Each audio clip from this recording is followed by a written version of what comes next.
Hey guys, I am just popping on here super quickly to let you know that this is an older video that I did literally months ago. You guys will see I have different hair color. The editing style is back when I used to edit it, but I wanted to re-upload it because my dad actually had these images that he took of me when I was going through this experience in the hospital, and so I wanted to re-upload it with these new images because I feel like they really add to the story and kind of give you guys more of a detailed visual of what it is that I was going through during this time. So without further ado, let's just jump right on into this video. I hope that you guys enjoy. The rest of the story is not for the faint-hearted, you guys. If you guys are about blood and pus and all that gross stuff and needles, like, please do not continue. I know I am, but like, please do not continue. Like, just click out of this video.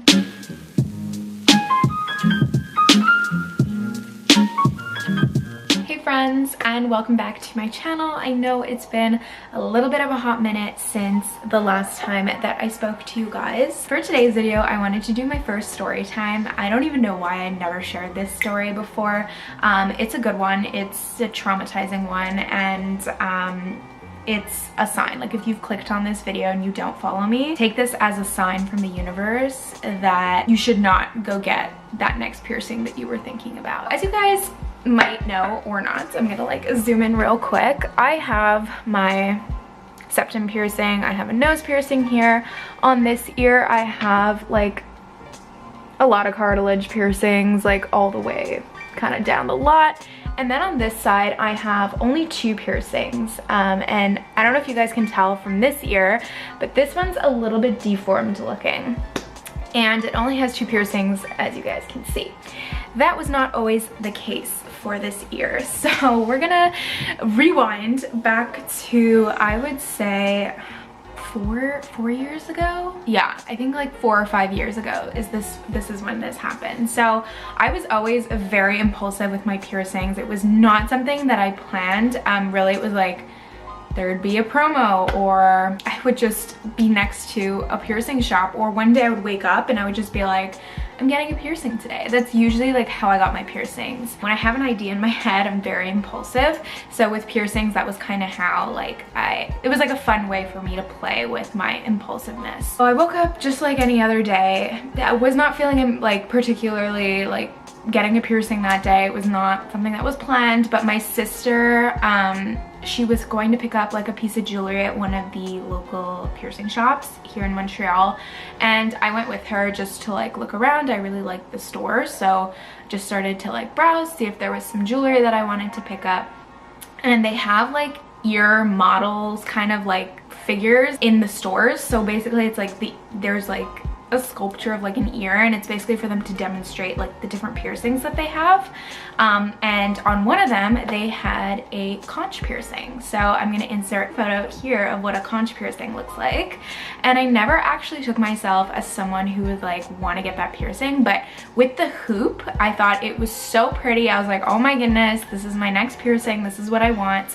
And the impulsiveness just, you know, it attacked, it came in, and so I decided to get my conch piercing then and there while we were there. So I asked how much it was, and it was like about like $100, and I literally went into the back room and they pierced my ear. And I wanted to get this ear pierced because this one, as you guys can see, was like kind of full. At this point I had my rook pierced on this ear and the 2 piercings that you guys see here. So I'm going to insert pictures in case you guys are not aware of the names of piercings. So I had my rook pierced, as you guys can see here. I knew that I was going to be flying to New York City a few days later. I asked them, like, is it okay to be like flying after getting a piercing done? They were like, it should be no problem.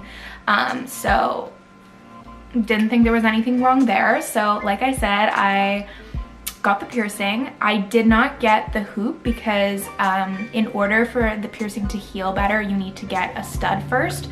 So this is basically what my ear looked like after getting the piercing. Even though it wasn't the hoop, I was still really into the look. I absolutely loved it. I thought like, okay, you know what? Like, I'm actually really happy with how this turned out. This was such a good idea. A few days later, I went out to New York. I flew to New York, and it was like July. It was like the peak of summer. So I was with one of my friends while I was there. We were going out. We were like going to museums, like trying to find AC anywhere that we could. My ear that I got pierced with the conch started to hurt a lot. It was like a burning sensation, which I was super used to. I thought like, okay, I'm just like, I've been sleeping on it. Like clearly I need to like clean it better, just take some better care of it. So I brought like all the cleaning solutions, because they give you cleaning supplies to clean your ear after you get it pierced. I was doing that like every night. I was still in a lot of pain to a point where while I was still in New York with my friend, like I had to take Advil every single night to fall asleep. Like that's how bad the pain was. So I knew this like wasn't normal, so I started to like Google remedies, kind of like if this was normal, if this happened to anyone else with a conch piercing, and a lot of people were saying that it was super common because of the placement of where it was on the ear, that it got really badly infected a lot of the time. So I was like, okay, at least this is like normal, other people have like been through it, so I wasn't too stressed. So I came home from that trip. I was still in a lot of pain. I went back to the piercing shop and they took a look at it and they were just like, yeah, it's just a little bit inflamed. Like you just have to keep, you know, cleaning it properly, you know, try and keep your hair out of the way. And they were telling me like some of the remedies that I was telling them online. Like a big one was people saying to put polysporin on your ear piercing, and they said that's actually like so bad, like do not do that. So I stopped doing that. Basically I just continued to do what they were telling me to do, which was pretty much just using the cleaning solution that they gave me. Lo and behold, it just kept getting worse and worse and worse. My ears started to inflate a little bit, and it was just in so much pain. So, but I was like still so determined to like treat this infection. I was like, okay, you know what? It's gonna be okay. Like, I'm a hard-headed person. I didn't want this piercing to win. I spent $100 on it. I was like, I'm not gonna take it out. Like, I'm gonna treat it. So I ended up going to a walk-in clinic just to see like if there was something that a doctor could do with like antibiotics or something. So I went to go see this doctor because it just reached a point where I was in like so much pain, and he literally took one look at it and he was just like, take the piercing out. He like looked at me and he was just like take the piercing out. And I obviously looked at him and was like, okay, like is there anything else you can do? And he was like, no, just like take the piercing out, it's really infected. So basically I knew like if I was gonna take the piercing out, like the piercing was gonna shut. And I acknowledge at this point in the story that everything that's going to be happening after this scene that I've set for you is completely my fault. I should have listened to the doctor. I should have taken the piercing out the day he told me to, but I didn't. So at this point, I was just in so much pain, but I kept the earring in for a little bit longer, and it reached a point where I just went back to the piercing shop and I was like what the hell do I do? Like, look at this. And basically my ear was so inflamed at this point that like the piercing, you could barely see like the conch piercing. Like my skin started to overlap it. So they literally told me they were gonna have to rip the piercing out of my ear. And they were telling me that it was better for them to do it than for me to go to like emergency and for them to do it, because they were going to literally cut like the piercing apparently like in my ear at the hospital. I don't remember all the logistics, but just keep in mind at the time it seemed logical for me to stay at the piercing shop and for them to rip the piercing out of my ear. So that's exactly what I did. They completely ripped it out of my ear. I have a high pain tolerance. I have never in my life experienced pain like that to this day. Like just the thought of it, like I'm cringing. I'm traumatized from that pain that I had to go through to get that piercing out of my ear. The piercer just like, she like ripped it out of my ear. There was blood, there was pus, it was disgusting. But the piercing was out at this point. So I thought the worst was over. So at this point, like I said, I still had my rook piercing in, and then a few days after that they ripped the piercing out of my ear, I was heading to Paris with my sister for like 8 or 9 days. So at this point, like I said, I thought the worst was over. My ear was obviously still inflamed and in pain, but I thought like the swelling was gonna go down. So here I was in an airplane for another 7 hours. and it was an overnight flight, so I took Advil because I was just in so much pain, and luckily there weren't a lot of people on this flight, so I literally did get a whole row to myself so that I was able to like put my head down and like actually like lie down. And I was able to get some sleep. When we landed, I was just so drained, like I just felt so out of it. My ear was in so much pain, so we headed straight to the Airbnb, and instead of getting up and going to explore, I passed out for like 4 hours and woke up. It was like 11 or I think it was like lunchtime in Paris, and I was just like, crap, like I just wasted a whole morning. But I needed the sleep clearly, so my sister let me, and then we went out and we started to explore. Throughout the trip, my ear got progressively worse, so it was in a lot of pain, but I kept numbing it. Like at this point I was like, I'm in Paris, there's nothing I can do. I literally was like taking Advil like 4 times a day. It was just like I was literally drugged on Advil that whole trip for the pain, and it did go down a lot when I took the Advil. Like it really did help. So that's like what I was just living on for that trip. Like I was just like, okay, I just need to like get home, and then I can deal with it when I get home. So at this point, this is what my ear was looking like. As you can see, it is not pretty. Because they ripped the piercing out of my ear, obviously there was the hole from like the piercing that went through the ear. So at this point, there was a huge scab in the back, and I kept picking it off because it was so itchy and uncomfortable. And when that would happen, like pus kept leaking out of my ear. I know this is like really disgusting. I should put like a warning sign that's just like warning. If the rest of the story is not for the faint-hearted, you guys. If you guys are about blood and pus and all that gross stuff and needles, like please do not continue. I know I am, but like please do not continue. Like just click out of this video. So yeah, there was like pus coming out of my ear. It felt very relieving when the pus was coming out, but obviously like that's not normal and that should not be happening.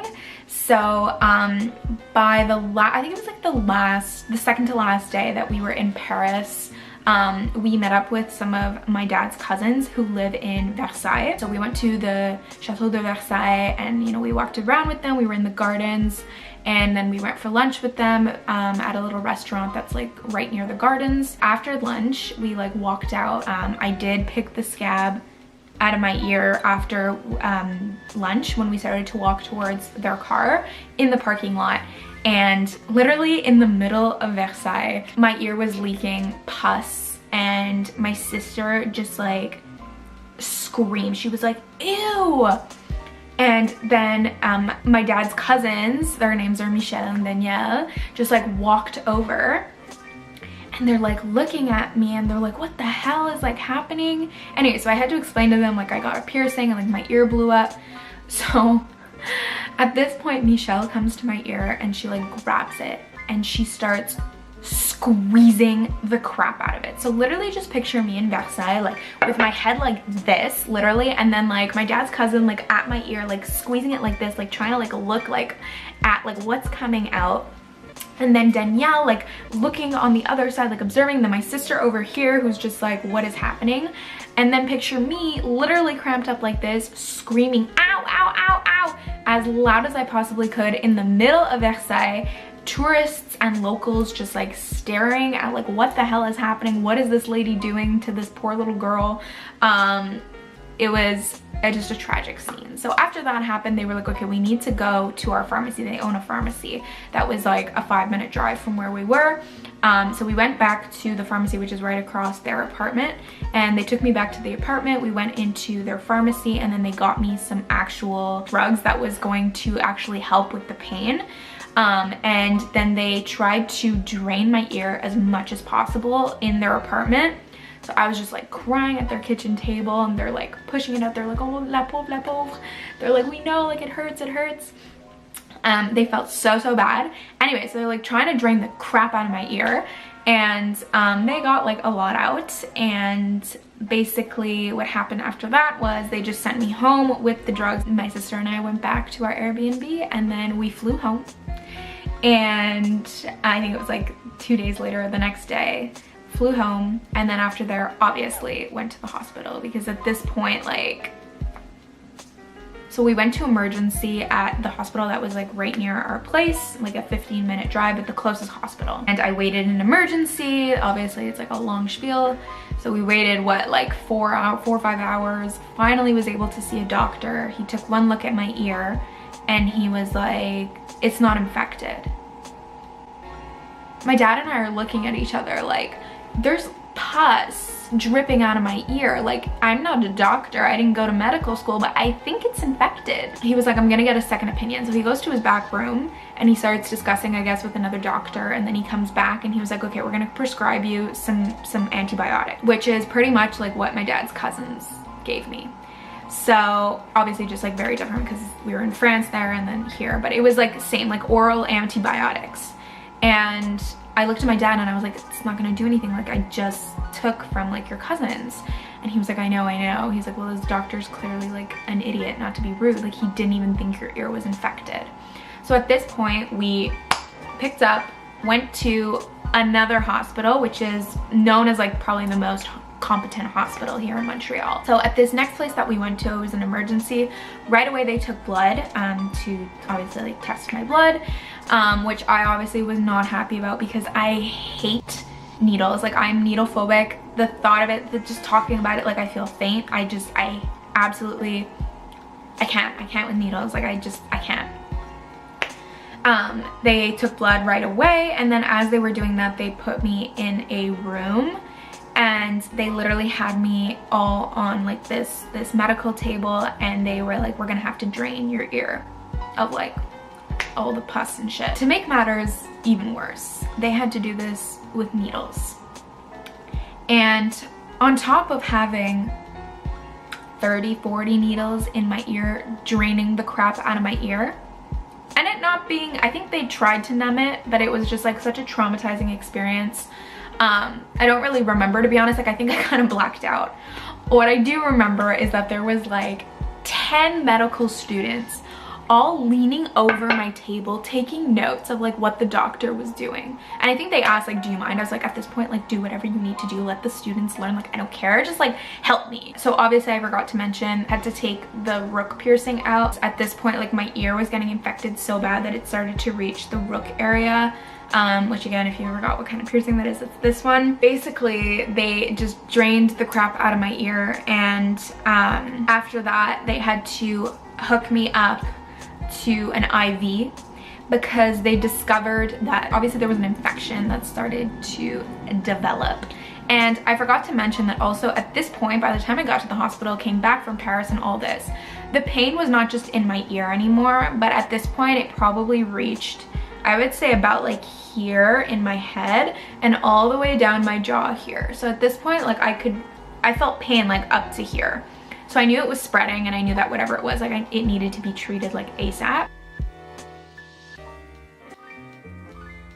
They discovered that this infection that was now spreading was immune to oral antibiotics, which is all I had been taking. That meant basically that I had to do, you guessed it folks, I had to do a treatment through IV. So they hooked me up, stuck the needle in my arm, oh my god, I can't even picture it, and started the treatment. So it was like this bag, you know the scene, you know, the pole and then the bag that's hanging and then the patient in the chair like this with their arm. That was me essentially. So that was like, I thought the worst was over. I was like, it can't get any worse. Oh, but it can. That was the first treatment of many to come. And luckily they didn't make me stay at the hospital and sleep there overnight because I actually would have cried. Essentially, that was the first intravenous that I had done. And then after that, they let me go home, and then they were like, come back the next day. But they let me go home, but they kept, oh my god, my brain is like, just the thought of it. They kept the needle in my arm. Oh my god. So I had to go home with the needle in my arm. I had to sleep with it in. I don't know why, like, just take it out. I don't know. I don't know. But oh my god, like, the thought of it, I'm literally like, you guys, I'm blacking out right now. I hate needles. This is like so hard. Now I know why I didn't tell you guys this story sooner. It was like, it's so traumatic. So the reason also that I had to go home with the needle in my arm was because my dad had to do a treatment that night. So basically they trusted that he would be doing it instead of me having to stay the night at the hospital and them having to do it. This one was really uncomfortable because my dad put the antibiotics in the fridge, so it was cold. So at the hospital I didn't really feel it, but like at this point, like it was just like cold shit going into my arm, which was just like, oh my god, it's so uncomfortable. By some freaking miracle, I made it through the night. I slept with the needle in my arm and I went back to the hospital and I did some more treatment through the IV. And at this point I went to a specialist in ears, nose and throat department, ENT. So at this point we're in ENT and we met our doctor, who honestly I'm so thankful that like we met him. He was super competent. Obviously he knew what he was doing, but he was not the most empathetic doctor. So I was crying because I hate needles. He looked at me, he was like, why are you crying? I haven't even done anything. He's like, why are you crying? Anyway, I was just trying to explain like this whole freaking experience was so traumatic to me. Obviously, I'm so thankful that we were able to get help. This doctor ultimately saved my life. So he was explaining to me that at this point, as I had mentioned before, the infection had spread up to, started to like creep towards my brain and obviously had gone down towards my jaw. And he was saying that this was so dangerous because had I waited, I think he said like even a few days more than what I had, the infection would have affected very badly, obviously the brain area especially. He said it was like very good timing. Like obviously I should have done this way sooner, like literally right when I got the piercing, and it was irritating me from the start. But clearly we had made it to this point. So he said like good timing, because had I waited even just a few more days, he doesn't know like what would have happened. I say when I was on the medical table, they drained the crap out of my ear, which is why it's so thin now and there's not a lot of cartilage. So I will do like a closer comparison. I did a little bit at the beginning. Essentially, after I did my treatment, I had to do follow-up appointments for about a year actually. And each time I went, you know, my dad was like asking about cosmetics, like if there was anything they could do. But at this point, like they didn't have to chop my ear off, which is like, honestly, I know people are like, oh, you're so drunk. Like that was pretty much where we were headed. So like my doctor had said, if I had waited a few more days, like I probably would have lost my ear, to be truthful. I'm so thankful. Like every time I look at it and I'm like, it's ugly, like whatever. I'm honestly just so thankful that like I didn't lose my ear altogether, and that I still have it, I can still hear. Like honestly, they told me, like the doctor told me, I was so lucky with this whole experience that like nothing more than cosmetic stuff happened to me. Like I can still hear perfectly. I have honestly been completely traumatized. I have not set foot into another piercing shop since. You know, sometimes your cartilage, they get infected because of, you know, you're sleeping on it a lot or you're touching it a lot. Every time one of my piercings gets infected, I start to panic. Literally my brain goes to worst case scenario. And to this day, every time I see someone that has a conch piercing, I'm like so jealous. To this day, obviously, it does not look the same. I lost a lot of cartilage in my ear. It's super sensitive. Like if I'm lying on it for too long, obviously I have to get up because it's very like sensitive and thin. And also it just like, I have like weird secretions in the back. Not pus, but it's like, it's very like moist back there. Maybe TMI, I don't know. But yeah, it's like very moist back there all the time. So anyway, that's just my personal experience, my horror experience of how I got a conch piercing gone wrong. So thank you guys so much for watching this video. Please give it a big thumbs up if you have not already. Let me know if you guys liked my first story time video. If you did, I will think of some more fun experiences that I've had in my life to share with you guys. If you're not subscribed already, please do hit that subscribe button down below and join our little fam that is growing. Thank you guys so much for watching, and remember, don't get piercings, kids.